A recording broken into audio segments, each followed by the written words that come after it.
प्रेरणास्पद कथाएं YouTube channel पर मैं धनंजय जैन आप सभी का हार्दिक अभिवादन करता हूं। दोस्तों, मां सरस्वती की जब हमारे ऊपर महती कृपा होती है तो हमारे विचार, हमारा आचरण अत्यंत सरल और सौम्य हो जाता है। छल, कपट, प्रपंच, इन सब बातों को हम विस्मृत कर देते हैं। एक 6 साल का बच्चा अपनी छोटी बहन के साथ समुद्र के किनारे सीप चुन रहा था। उन्होंने बहुत सारी सीपें चुनी। घर नजदीकी था। अपनी जेब में सीपों को भरकर जब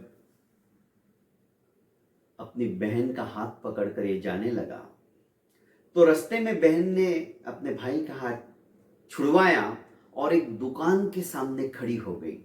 टकटकी लगाकर वो कांच की दुकान के बाहर कुछ देख रही थी। भाई ठिठक गया। वो नजदीक आया और कहने लगा, तुम क्या कर रही हो? क्या देख रही हो? तुम्हें कुछ चाहिए क्या? तुमने मेरा हाथ क्यों छोड़ दिया? उसने एक गुड़िया की तरफ अपनी उंगली का इशारा किया। सुंदर सी गुड़िया कांच के उस शोकेश के अंदर बेचने के लिए रखी गई थी और गुड़िया इतनी आकर्षित थी कि उसने हठात इस गुड़िया का मन अपनी तरफ आकर्षित करके हरण कर लिया। भाई ने कहा, अच्छा तुम्हें गुड़िया चाहिए? चलो मैं तुम्हें गुड़िया दिलाता हूं। और एक जिम्मेदार भाई की तरह उसका हाथ फिर से पकड़कर वो शोरूम के अंदर जाता है और उस गुड़िया को निकालता है। दुकान का मालिक ये सब देख रहा था और कुछ सोच रहा था, क्योंकि दुकान के मालिक ने कई तरह के उतार चढ़ाव देखे थे। आश्चर्यचकित दृष्टि से उसका यह क्रियाकलाप वो देखे जा रहा था। ये उस गुड़िया को उठाकर काउंटर के पास आता है, कैश काउंटर के पास, और उसी सेठ जी से पूछता है कि इसकी कीमत कितनी है। अब सेठ सोचने लगा कि एक छोटा सा बच्चा भला इस गुड़िया की कीमत कहां से देगा। पर पता नहीं क्या सोचकर उसने कहा कि बेटा तुम क्या दे सकते हो?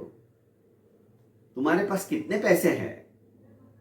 उस लड़के ने अपने जेब में हाथ डाला और समुद्र के किनारे से जो सीपें उसने चुनी थी वो सारी की सारी सीपें निकालकर काउंटर के ऊपर रख दी। और मालिक भी उन सीपों को इस तरह से गिनने लगा जैसे पैसे गिन रहा हो। तो मालिक ने उसकी तरफ देखा और कुछ कहे इससे पहले ही वो लड़का बोला कि कुछ कमी है क्या? और लगेगा? कि नहीं नहीं, ये तो बहुत ज्यादा है उस गुड़िया के हिसाब से देखा जाए तो। उसने सारी सीपें वापस दे दी और सिर्फ 4 सीपें अपने पास रखी। बस इसमें तुम्हारी ये गुड़िया आ जाएगी। लड़का बड़ा खुश हुआ। उसने वापस वो सीपें उठाकर अपनी जेब में रखी और अपनी बहन का हाथ पकड़कर शोरूम से बाहर निकल गया।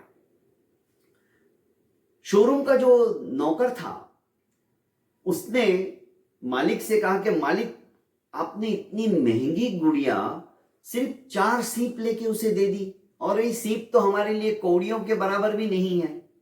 आपने ऐसा क्यों किया?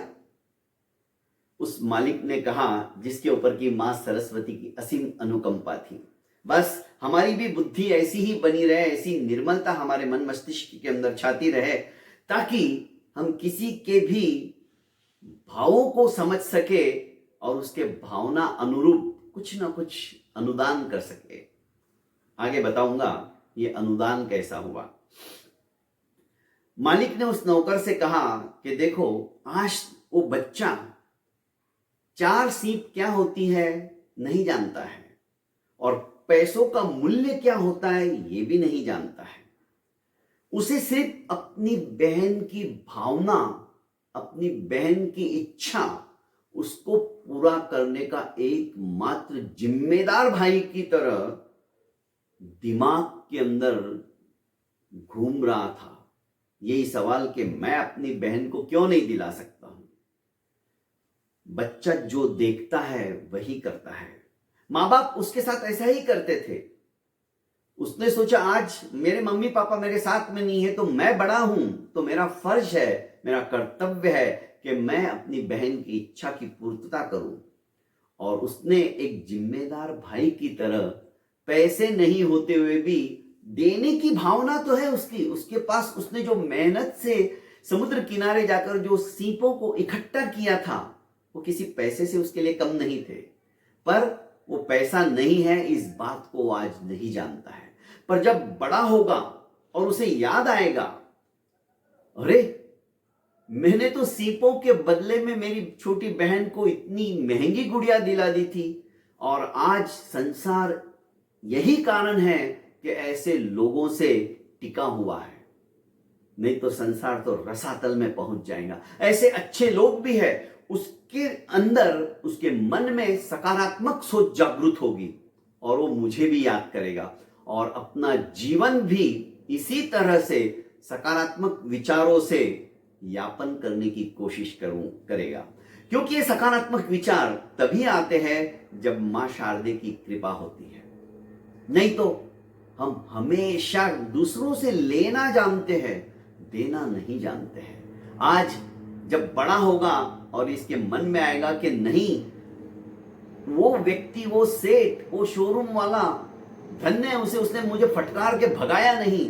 आज कम से कम उसके दरवाजे पर कोई भिखारी आया, कोई गरीब आया, तो वो सोचेगा कि नहीं, उस सेठ से मुझे कुछ ना कुछ तो शिक्षा लेनी चाहिए। और अपनी जिंदगी के अंदर एक नया मोड़ आएगा इस बच्चे के, और देखना एक दिन वो भी सतपथ के ऊपर चलने के लिए अग्रसर हो जाएगा। बहुत बहुत धन्यवाद दोस्तों। प्रेरणास्पद कथा यूट्यूब चैनल को आपने अभी तक लाइक एवं सब्सक्राइब नहीं किया है तो कर लीजिए और ज्यादा से ज्यादा इसे शेयर कीजिए। प्रणाम।